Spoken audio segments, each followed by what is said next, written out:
আকবার, আল্লাহু আকবার। সুবহানাকা আল্লাহুম্মা ইন্নী যালামতু নাফসি ফাগফির লি ফাইন্নাহু লা ইয়াগফিরু যুনুবা ইল্লা আনতা।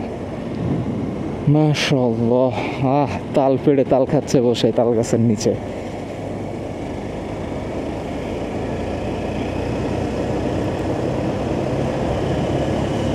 এই সৌভাগ্য কতজনের হয়, তাই না? আসসালামু আলাইকুম, this is your brother Sajid Rahman. যারা আমরা গ্রামের রাস্তায় চলাফেরা করি নিয়মিত, তারা নিশ্চয়ই জানবেন বেশ কিছু প্রতিবন্ধকতা রয়েছে গ্রামের রাস্তায় চলাফেরায়। তার মধ্যে প্রথম এবং প্রধান হচ্ছে, আপনি যখন কোনো হাট বাজার অথবা এই ধরনের কোনো রাস্তা থেকে যাবেন, আপনি যতই হর্ন দেন না কেন, মানুষ সহজে কিন্তু আপনাকে সাইড দেবে না। এটা তারা যে ইন্টেনশনালি করে বিষয়টা তা না, আনইনটেনশনাল। আমার একটা কোর্স ছিল আমার ইউনিভার্সিটি লাইফে, সেটা হচ্ছে প্রিন্সিপালস অফ সাইকোলজি। তো এই প্রিন্সিপালস অফ সাইকোলজিতে একটা টার্ম ছিল, সেটা হচ্ছে হর্ন দিলে আমরা কেন সাইড দেই। মানুষ কিন্তু হর্ন শুনে প্রেডিক্ট করে, অথবা হর্ন শুনে মানুষের সাইকোলজিক্যালভাবে ডিসিশন মেক হয় যে আমাকে এখন সাইড দিতে হবে, পেছনে কিছু না কিছু আছে।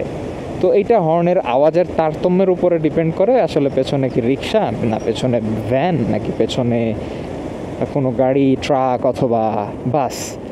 তো আমরা যদি বাসের একটা হর্ন এনে মেইন রোডে বা যেখানে ঘনবসতি অথবা যেখানে যানবাহন চলাচল করে, সেখানে যদি আমরা ওই হর্নটা বাজাই, মানুষ কিন্তু অটোমেটিকলি আমাদেরকে সাইড দিবে। এই যে দেখেন, এই যে যেই ছেলেপেলেগুলো, মানে ওরা কিন্তু চাইলেই সাইডে যেতে পারে, কিন্তু যাবে না।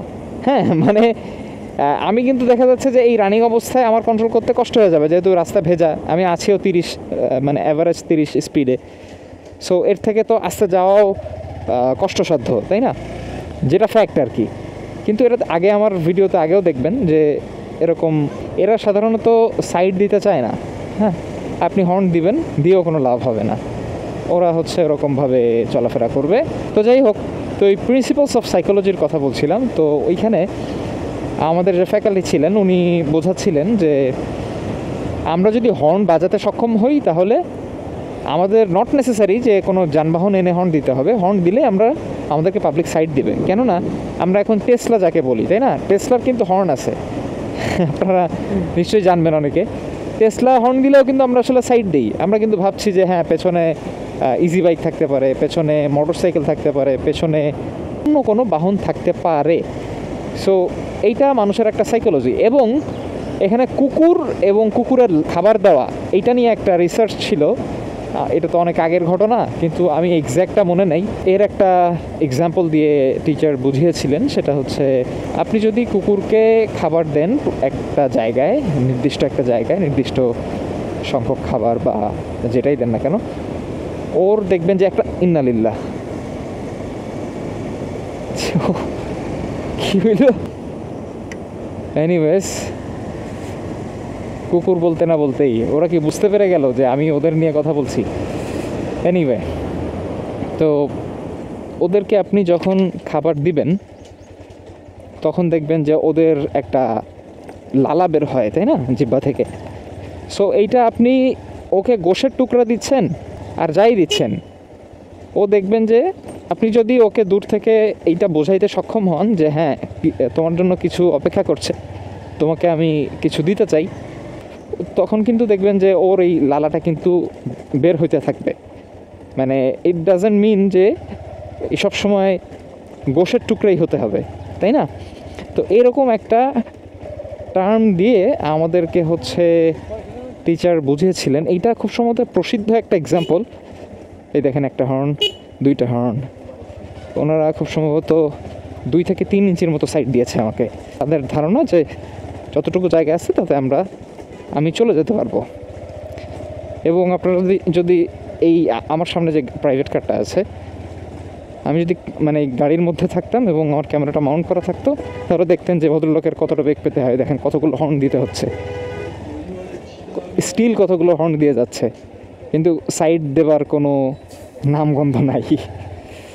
I don't know Y, but একটু স্লো কাজ হয় আর কি, বা সিরিয়াসনেস একটু কম, এইটাই হয়তো হবে। এছাড়া আর কিছু না।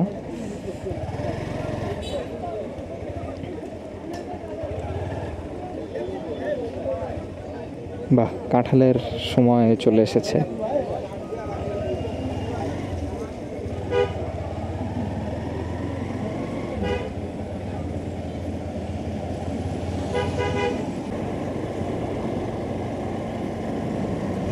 গ্রিনারিস,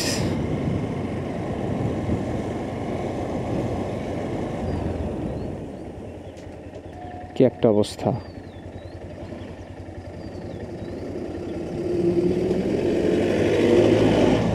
কি একটা অবস্থা।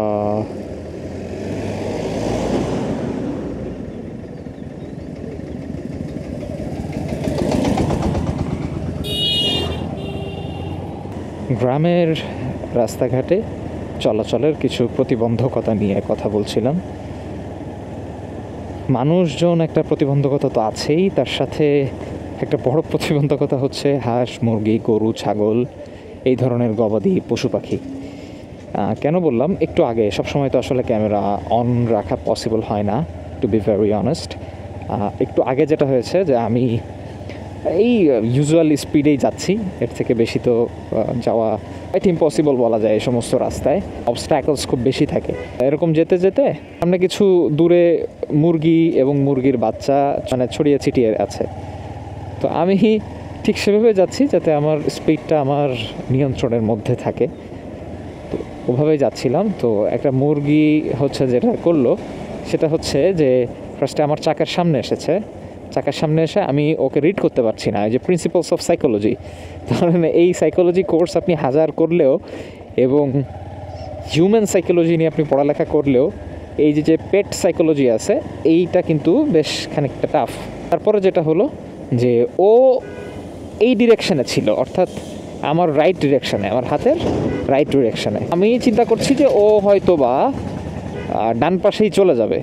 তো যেটা করলো, ও ডান পাশে না গিয়ে ও ডান পাশে একটু একটু আগাইছে। প্রথমে আগায়, তারপর একটা রাউন্ড দিল, রাউন্ড দিয়ে তারপর আবার একদম বোমেরাং হয়ে ইউটার্ন নিল এবং লেফট সাইডে এসে চলে গেল। সো আমরা যদি এই সমস্ত রাস্তায় চলাচল করি এবং আমাদের গতি যদি আমাদের নিয়ন্ত্রণে না থাকে, তাহলে কিন্তু খুব মহাবিপদ। হেই ডুড,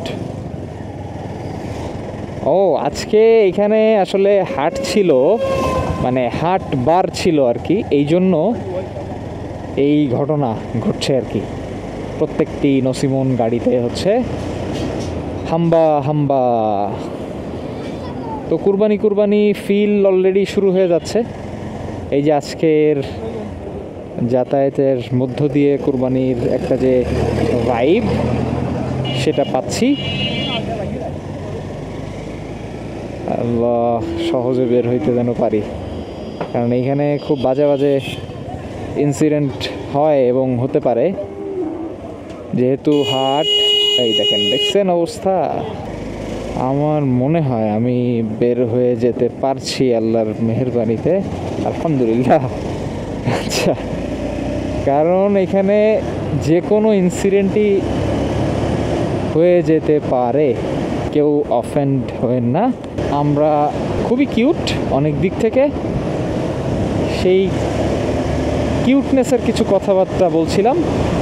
আর বাইকের ব্যাপারে যেটা বলছিলাম, বাইকের ব্যাপারে আসি। সেটা হচ্ছে আমার বাইকে আমি রেভ করতে আমার ইচ্ছা হচ্ছে না, কারণ একটা ভালো সার্ভিস দিতে হবে।